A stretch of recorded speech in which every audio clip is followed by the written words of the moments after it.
Đây để mình sâu gần cho mọi người xem này. Đây mọi người nhìn kỹ không ạ? Đây là led của em nó này, rất là sáng rõ đúng không ạ? Mọi người dùng làm việc buổi tối thì chuẩn bài luôn.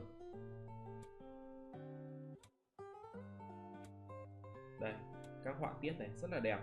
Họa tiết là những cái họa tiết phi hành gia này. Đây mọi người nhìn kỹ không ạ? Đây, các họa tiết hình phi hành gia rất là đẹp.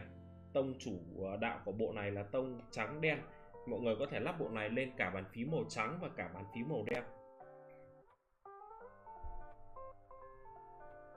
Rất là đẹp. Keycap thì in dày dặn chắc chắn này, các phần ký tự cũng in rõ ràng sắc nét. Ngoài ra thì bộ này có chất lượng cực kỳ tốt nên là các cái phần ký tự cũng như là ký hiệu ấy mọi người dùng rất là bền luôn, nó sẽ không bị bay màu theo thời gian đâu.